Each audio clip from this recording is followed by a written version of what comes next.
You're listening to the Ag Policy Connection, brought to you by RealAgriculture in partnership with the Canadian Agri-Food Policy Institute. We're connecting the dots between the people and the policies that shape agriculture and farming today and into the future. There are many factors that determine, influence, and in some cases dictate how land gets used. Population growth, immigration, the need for shelter, of course. Food security is a priority in some cases, biodiversity, crop or livestock prices. In some cases, you have incentives for solar panels or wind turbines to take up land, or biofuel policy driving some of these decisions. In this day and age, though, where it feels like politicians and policymakers are always dealing with a short-term problem or a crisis, a fire that they need to put out, how do we find the best balance between all of those different priorities for land, both in the short term and in the long term? I'm Kelvin Hepner, and I want to welcome you once again to the Ag Policy Connection podcast, brought to you by the Canadian Agri-Food Policy Institute, or CAPI, and RealAgriculture. And on this episode, we're going to focus on land use, which priorities should have the most weight, how this affects agriculture in the future. It's a topic that CAPI has done a fair bit of work on, and you can find discussion papers, a mapping tool, and more on CAPI's Land Use Hub on their website. Our panelists for this episode are both passionate about this topic, as you will soon hear or find out. They are Margaret Zafiriou. Margaret is a research associate with CAPI. Her Twitter bio, though, says she's an economist who loves agriculture and a good debate. Looking forward to that. We also have Martin Strathoff, who is the executive director of the Ontario Farmland Trust. So Martin's had a front row seat in part of the country in southern Ontario where these issues are front and center, even in mainstream, not just in agricultural circles when it comes to policy and political conversations. Without further ado, welcome to the Ag Policy Connection, our episode focusing on the future of land use policy as it relates to Canadian agriculture and the sustainability of agriculture in Canada going forward.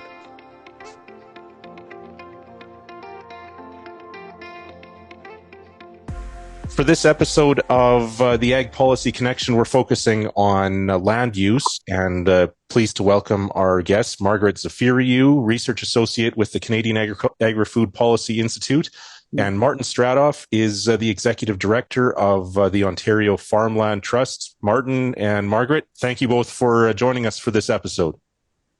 Thanks for having us. Yeah, glad to be here.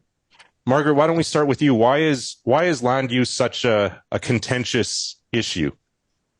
Well, I would say it's a wicked problem. And wicked problems, which we've sort of heard of before, are very difficult to deal with because it's not clear.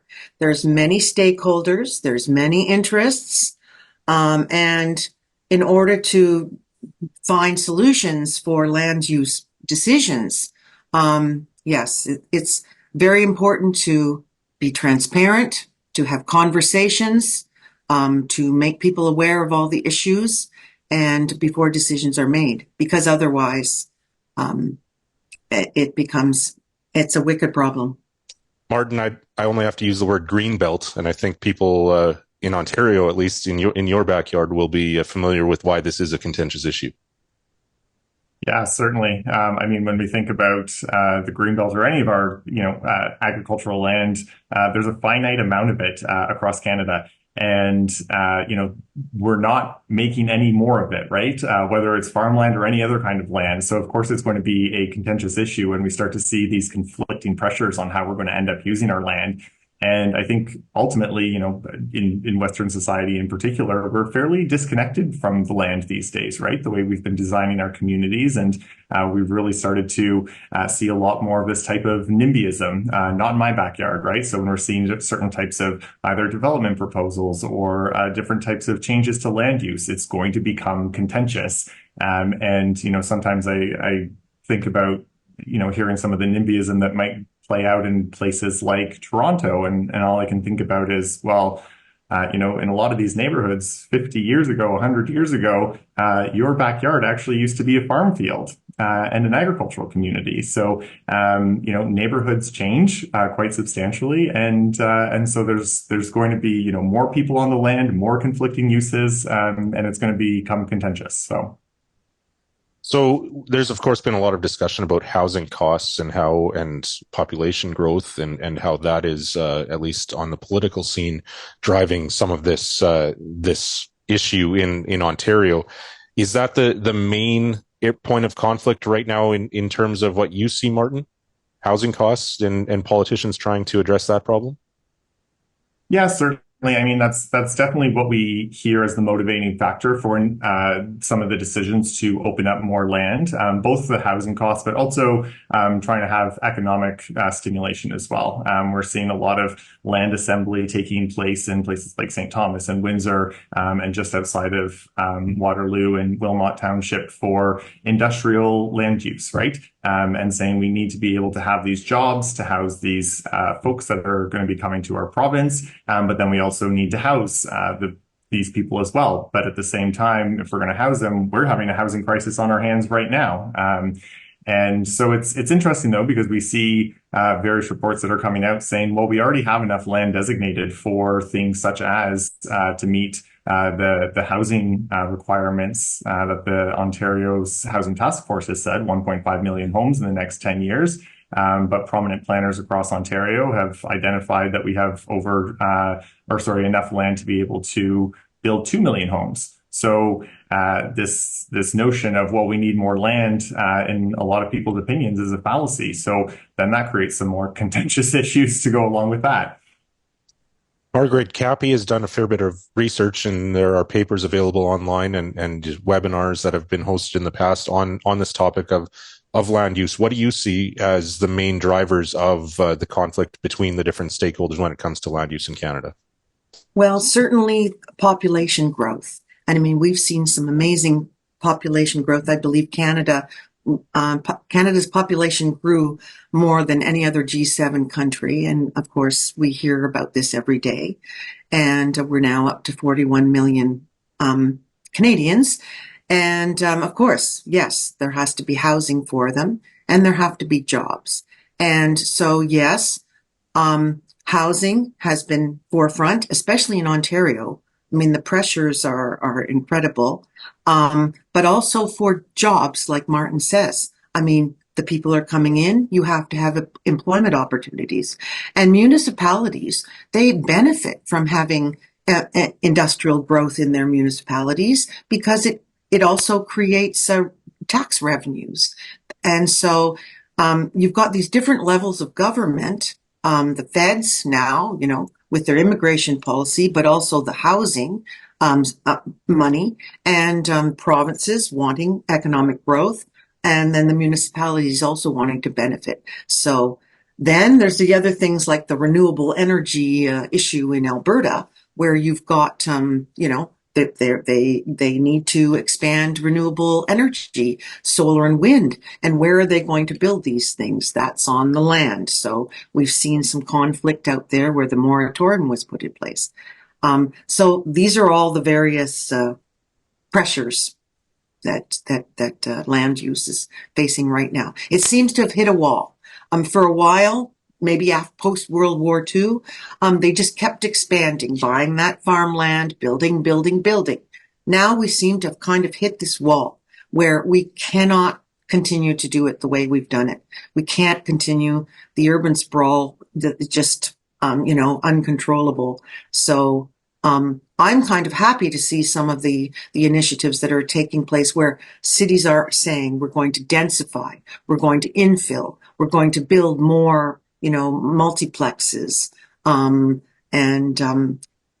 things like that. So that will help protect the urban against urban sprawl, and help us preserve some of our farmland, our environmental areas that we want. It's interesting because if you look at this in the big picture, it's an intensification of housing in urban areas, but we also need a corresponding intensification of agricultural outputs, either that or more land in other parts of the world, as maybe in some parts of the world you could argue, say in Europe, that their land use policies have driven food production overseas and led to opening up of land for production in other parts of the world. It's interesting that intensification of both on the housing side also needs to also happen in agriculture, probably in terms of supporting that growing population on the existing acres, right? Absolutely. Yeah. And there's that debate as well, the intensification versus extensification. I think Europe, in the paper that we did on competing pressures, we looked at Europe. And of course, they want to have more land allocated for biodiversity and things like that. And they are hoping that they will be able to source their food from elsewhere. Well, guess what? That means that there'll be pressures in Brazil or other areas where there are deforestation issues and things like this. So really a solution is productivity improvements and, more intensive agriculture, using inputs more efficiently so that you don't have the environmental harm. But productivity improvements in agriculture are really important. And that we're seeing is an issue as well, as we've seen some of the productivity slow down in agriculture globally. That's a global perspective, Martin. Do you see that in an Ontario lens as well? Oh, absolutely. I mean, the pressure to be able to develop more, have higher yields off the land in order to feed the growing population. And yet we're seeing farmland loss numbers continue to increase. So how is it that we're going to be able to produce more food, but now off of less land? And that is going to be through intensification, unless we start to see trends shift in other ways. But we're also seeing, farmland loss, in a 20-year period, we had lost maybe about 7 or 8% of our farmland in Canada. In the same time period, the US, where, about 50% of our food trading partner lost 10% of their farmland. And we're seeing this increasing, global pressure or trends towards protectionism as well. And so that's going to be a scary thing to think about from this long-term planning on where is our food going to come from if we continue to paper over some of our best farmland. And I think we've, seen this trend over the last 50 years of higher yields and varying degrees of synthetic inputs being put in to help us, but also, difference in genetics and technology that we're going to be starting to rely on. But we don't actually know if that trend's going to be able to continue at the same rate that we have been seeing it. And we're seeing that slow down a little bit, but there's still possibility, but I think we also have to be realistic that we haven't proven yet that we can actually continue with that kind of rate of productivity output continuing to rise. So we have to protect what we have as well. So food security, you just mentioned food security domestically, especially in a world where we're seeing more protectionism and borders being thickened. Housing has been mentioned as well, and the need for economic development. I think we can have a discussion yet about what should be weighted the heaviest when it comes to determining how land is used. But before that, I think we should also, maybe for context's sake, talk about who determines land use policy in Canada. I know in my backyard, I would say our local municipality has a lot of say on it. Margaret, what do you see when you look across the country in terms of levels of government and stakeholders that drive how land is used? Well, it's interesting because CAPI is doing some work with the Edmonton Regional Metro region right now and their growth plan. And you can see where some agriculture policies, for example, are federal, but it's a joint jurisdiction, provincial. But when it comes to land policies, land use policies, you've got the municipalities and regions in there too. So it becomes very, very, very complex. But working with Edmonton Metropolitan Region, which has experienced some of the highest population growth of any metro area in Canada, they have this growth strategy, and they're developing a way of really protecting their prime agriculture land, and But they all play together. So the municipalities have they have control through bylaws and zoning, but you have a regional growth plan that sort of puts the whole thing in a perspective to try and work together, collaborate to ensure that one municipality isn't doing something that's going to impact what their vision is. So there's some very competent people working at I would say, municipal and regional levels across the country that we don't often know about, that they are having an important role in land use, and we don't really often see that. So I feel that Edmonton is doing a really good job, and Alberta with their land use policies to try and, make sure that prime agricultural land is preserved. And Quebec also has policies that preserve and protect its farmland, and so does British Columbia with its agricultural land reserve. Other provinces I'm not as familiar with, and maybe Martin can speak to Ontario. Yeah, we could do a whole episode on the agricultural land reserve in BC, I think, but it's good that you mentioned that, because that I think is a case study in one approach for this. Martin, what do you have in terms of perspective from Ontario on who drives how land is used?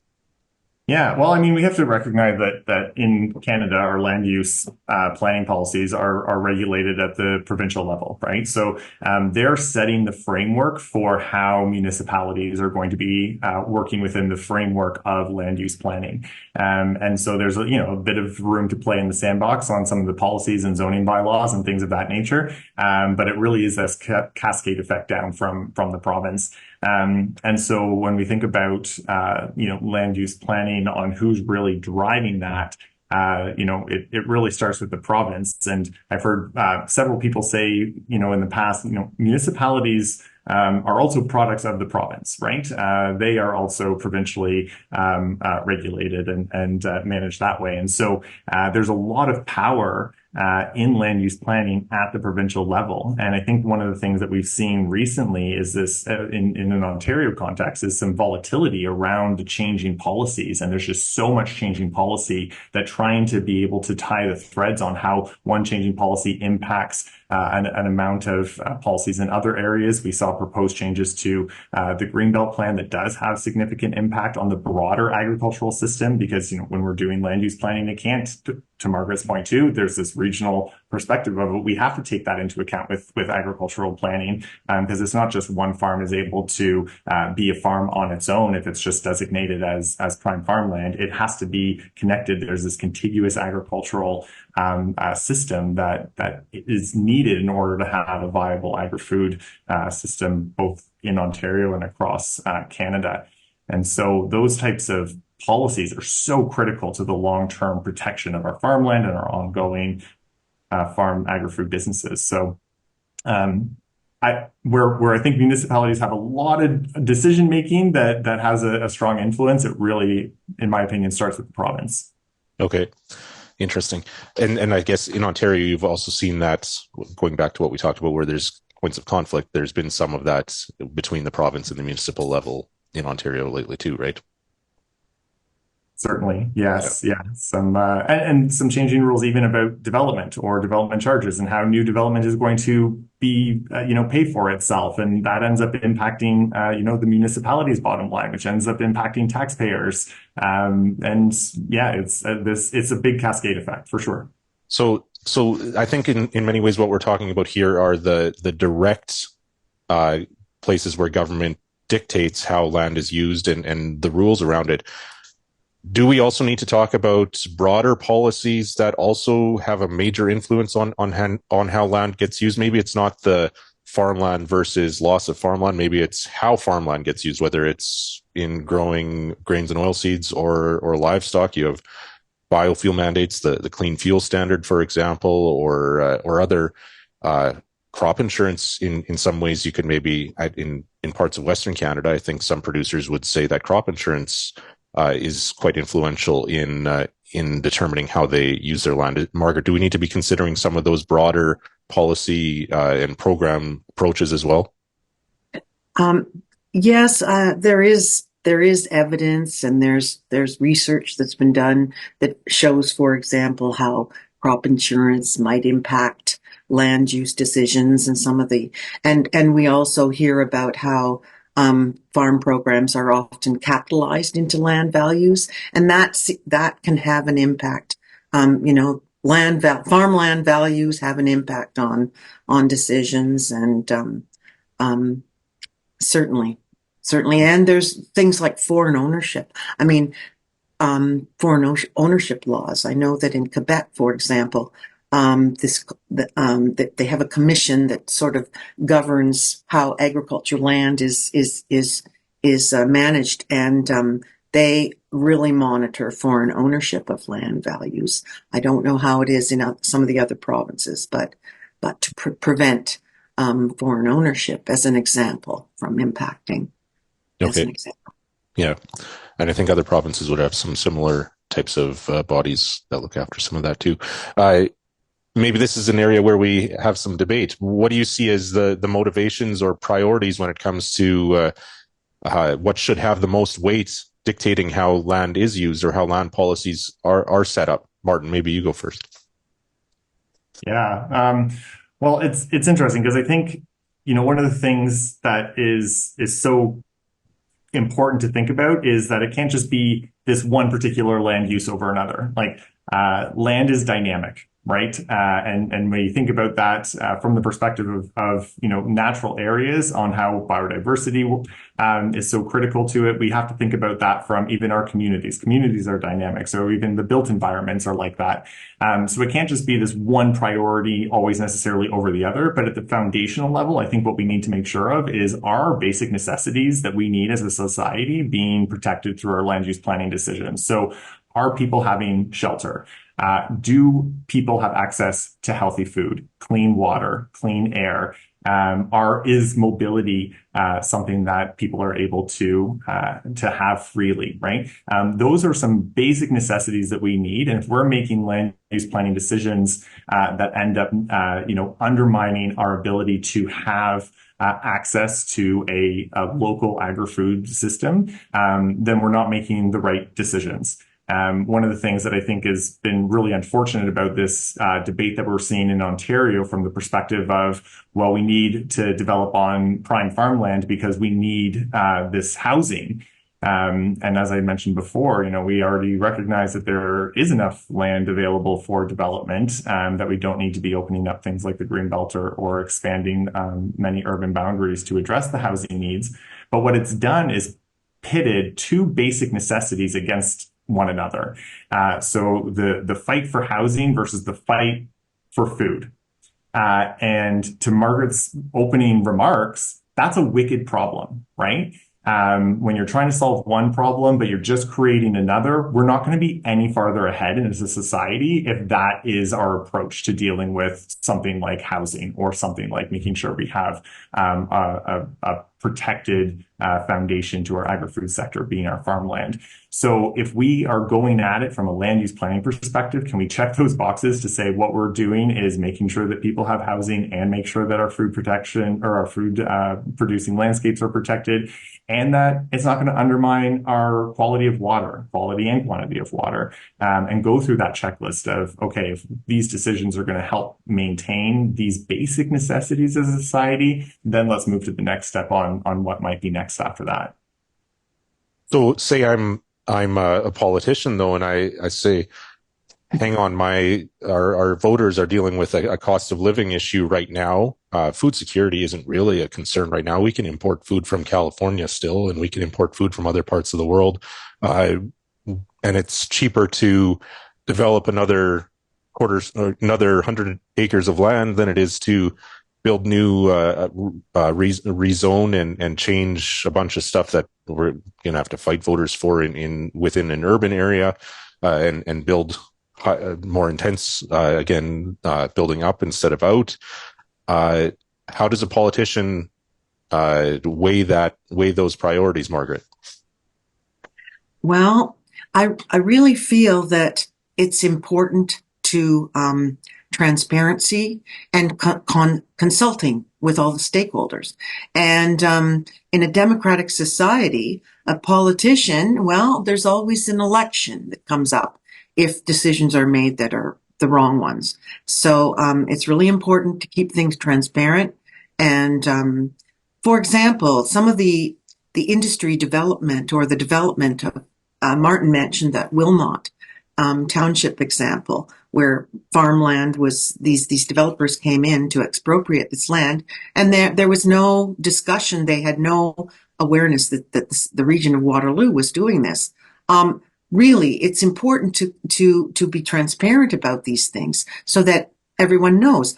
As was a recent journalist wrote about this particular issue. I mean, if the farmers, if the people, the citizens of Wilmot were aware of what was going on, then okay, there might have been a discussion, and yes, okay, we agree we need some economic opportunities here, but to do this sort of industrial development of land for without proper communicating what's going on, the information, this is really a problem, because I am sympathetic to regions or municipalities that want economic development.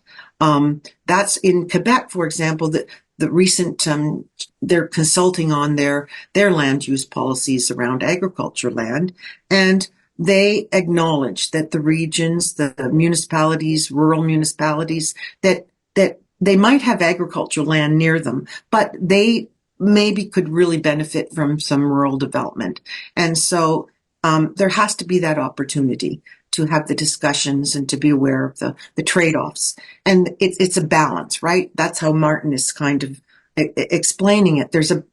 You have to have a balanced approach, but you have to have the information and the consultation and discussion. And what we've seemed to see is so often it's the development often is taking place without proper consultation, like what happened in the Greenbelt situation in Ontario. There wasn't public consultations about it, and it was done. So really, we as citizens of this country who have votes have to pay attention at all levels of government, municipal, region, provincial, and federal, and make our leaders accountable for decisions that are made around this. That's what I think. Yeah, that's a great point.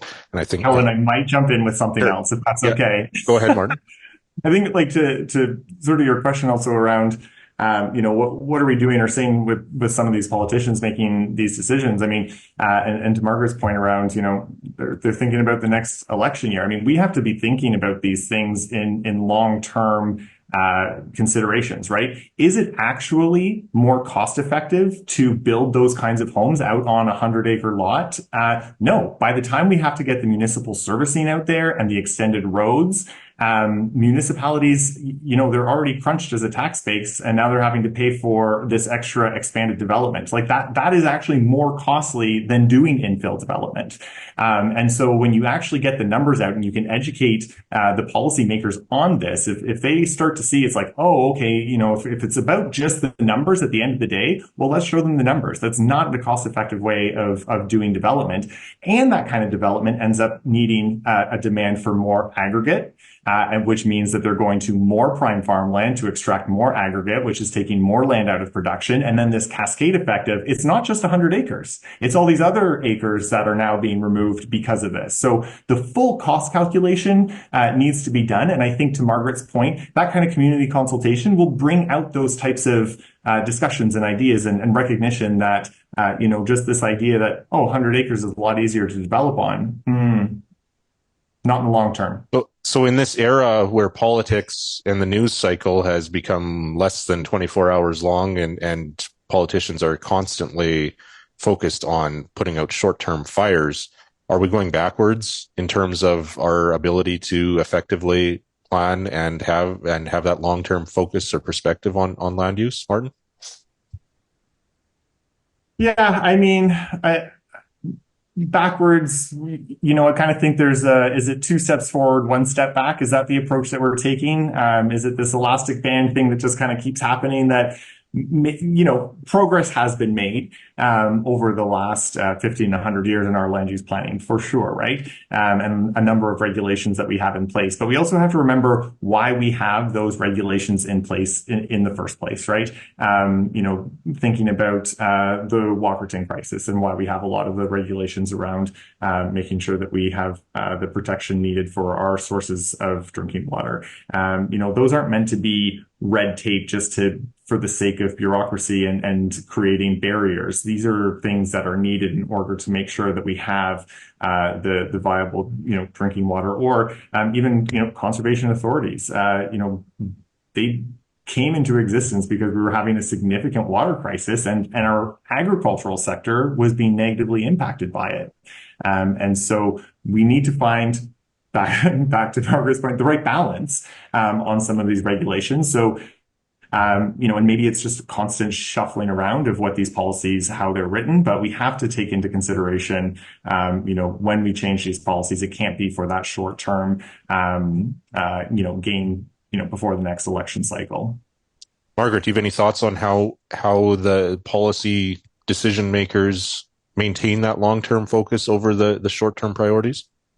Well, it's interesting because working with the Edmonton metropolitan region, they have a growth plan that goes out to 2047. And, they have guidelines, they have principles. And as, just as you mentioned about, they take very much into consideration not to have to build new infrastructure and support services, sewers and things. So their priority is to build and develop areas that are contiguous to areas that are land that's already serviced. So this is an important consideration. And they have this growth plan, and that's to look forward to 2047. I noticed that the city of Ottawa also has a growth plan that goes out. So that seems to be a trend that's at the regional level, municipal level, and perhaps it's from the province, have growth plans that are kind of longer term. It's these short term pressures like the housing in Ontario that's really impacting some of the decisions that are made. But I think generally the land use planners are looking longer term. Mm-hmm. Do we have the adequate tools in place to measure and the data in place to have a clear picture? And we've talked about many of the different aspects here that need to be considered, whether it's, again, housing costs or you've have all the externalities of development that Martin talked about. You have biodiversity effects, you have food security. Do we have the tools in place to have an informed process for making decisions, both, I guess, by politicians and policymakers, but also the electorate? Martin, maybe your thoughts. We do, as long as they listen. We have, a robust profession of land use planners in this province, based off of, decades of research and good planning practices. And a lot of those planning practices are now being circumvented. And we can see that, plain and simple example, ministerial zoning orders that just completely circumvent the community planning process and any sort of engagement outside of an official plan review, where, folks who are not necessarily in those communities sitting in Queen's Park making some decisions on, we're going to go ahead and change the zoning on that land in this community. And the rate of those, that tool being used of ministerial zoning orders has skyrocketed in the last couple of years. So we need to make sure that, we are listening to the professionals, the experts in land use planning who know how to take the tools and the reports and, the various studies that we have telling us what is the best course of action. And they need to listen to them, not making these one-off decisions on their own. Go ahead, Margaret. In Edmonton as well, in this, there are consultants that are helping the Edmonton metropolitan region, and they make use of census of agriculture, census of population data. They do projections. They're doing population projections. They're doing employment projections. Interestingly enough, Edmonton metropolitan region is making use of something that was developed in Ontario called the Land Evaluation and Site Assessment tool, which identifies the prime agriculture land based on its qualities and puts that together with some economic data to determine which agriculture land, for example, should be the land that is protected at all costs, and they're making use of this in Alberta as well. But we need data, right? This is always our story, that it has to be resourced. Resources have to be put into making sure we have data. So, for example, Kelvin, you mentioned our land mapping tool that CAPI recently developed and put up on the website. That is very data intensive. Mapping technology is very useful for land use planning, and I know that Martin is interested in as well. And but it's very heavily dependent on census of agriculture, the soil landscape, polygon information, crop information, biodiversity, agri-environmental indicators. All of these things can help in making decisions around land use changes. And so we just have to continue to support the development of this very important data that helps inform the decision making so that good decisions can be made around this. Yeah. So taking this one step further, though, and again, this is maybe not so much about, well, it does tie into whether we develop farmland or not, but the value of farmland in terms of ecological goods and services, that's a term that I think I first heard about 15 years ago, ecological goods and services, and how farmers provide these benefits to public good, societal benefits that aren't necessarily monetized, or there's no monetary value placed on it in many situations. Alternative land use services, or the ALIS program would be an example of a model that has, over the last at least 15 years, they've been working on moving forward with that, to have a dollar figure attached to this value that farmland and land in agricultural land provides to the broader public. Do we need to move ahead in that area to again accurately reflect the value of how land is used? Martin, your thoughts? Yeah, it's certainly complex, because I think with that, as we also see this increased opportunity to associate value to that, which I think is very critical for the services and the stewardship that farmers do on their property to ensure that those ecological goods and services are robust and well maintained. That economic value is now also adding value to the land itself from the perspective of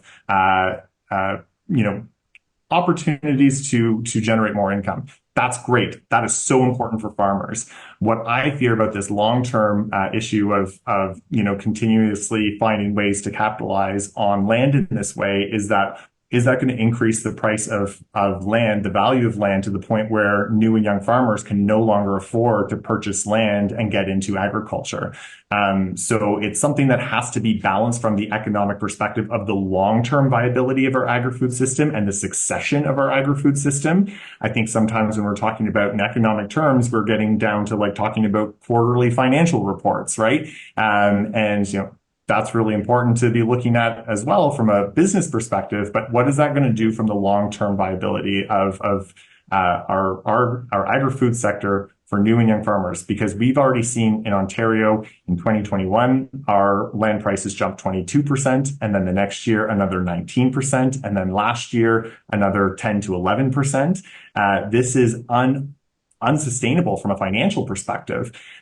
However, farmers also rely so heavily on the value of their land in order for things like retirement. Where net profit has pretty much remained pretty stable, where for farmers, on the price of their food, we're seeing the prices skyrocket in grocery stores. So the distribution of that profit isn't equitable across our agri-food system. And so if there's other ways that we're able to make sure that farmers are getting an equitable portion of the share of profits, and if a part of that is thinking about, payments for ecological goods and services, that's fantastic.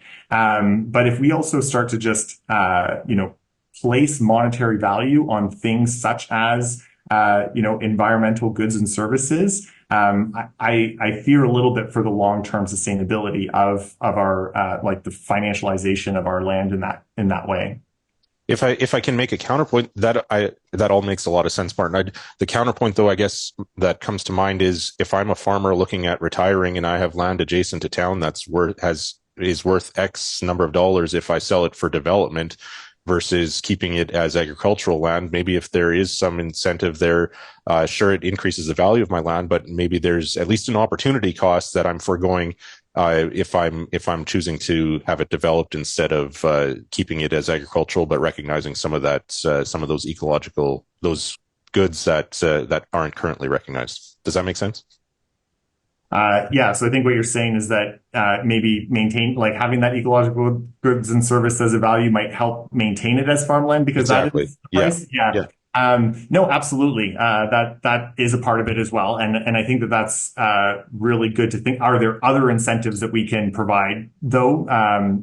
Financial incentives, whether it's additional tax incentives. We're seeing a lot of conversations right now about capital gains and some of the changes that's going to have as on an impact for the agricultural community as well. And I don't think at the end of the day, a developer is still going to be able to wave a check a lot bigger than what those ecological goods and services are going to be worth. So, and then really even out of both of those dollar values that we're thinking about, if I'm a new or young farmer, can I compete with either one of those prices?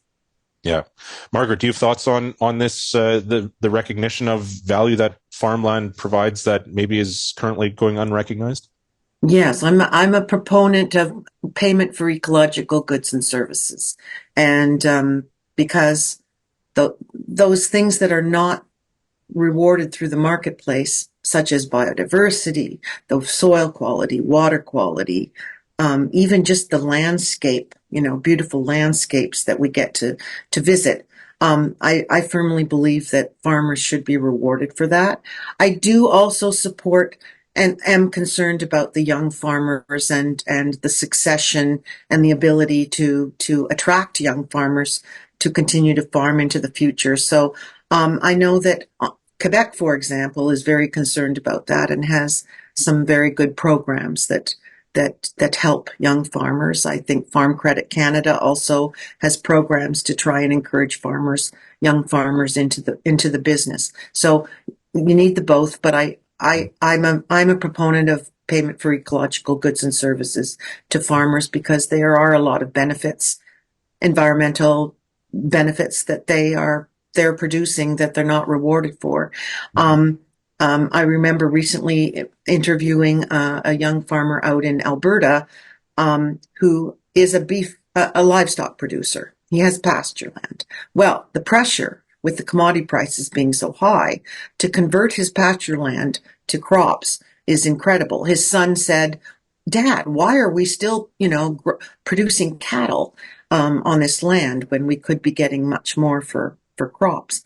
But then again, you have more biodiversity benefits from having pasture land, and we still, you still have to have pasture land to produce the growing demand for protein around the world, and Canada being one of the more efficient producers of livestock. Shouldn't we be the ones producing the low intensity GHG livestock versus some of these other countries? So these are some of the issues, and that's why I'm a proponent of rewards, and I think it might even help some of the farmers keep farming if they are rewarded for. Yeah, and carbon sequestration on grasslands would be a prime example in a place like Saskatchewan or Alberta. Go ahead. Yes.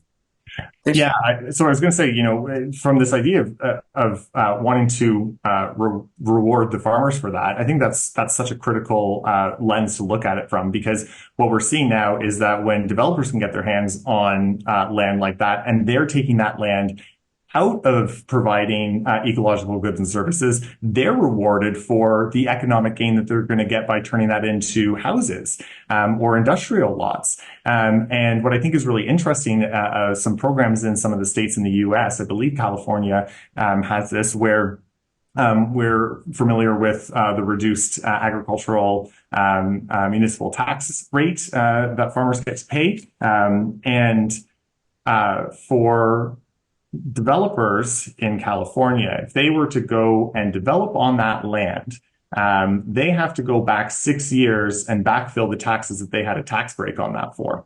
Right. And I think that we don't have anything that's like that from a disincentive. We need that incentive from the agricultural side of things. Absolutely. I agree with Margaret on that one. But the other side of the equation is we also need to be disincentivizing and not creating, benefits to developers for removing those ecological goods and services. And that kind of a system where maybe they have to pay some back taxes in that money can go into these programs to make sure that these farmers are getting paid for those goods and services, and reduces that incentive to say, develop on that land, you'll get more money out of it. It's a really critical piece that we're looking at the equation on both sides. Final question for both of you then. What do you recommend in terms of how farmers can engage on this issue? I know often it might only become an issue when you have something that you're dealing with personally on your farm, and that's where you become familiar with the rules and how they apply and that type of thing. But what do you recommend for having an understanding of what governs how we use our land, being empowered to participate in these policy discussions? Margaret, maybe I'll start with you.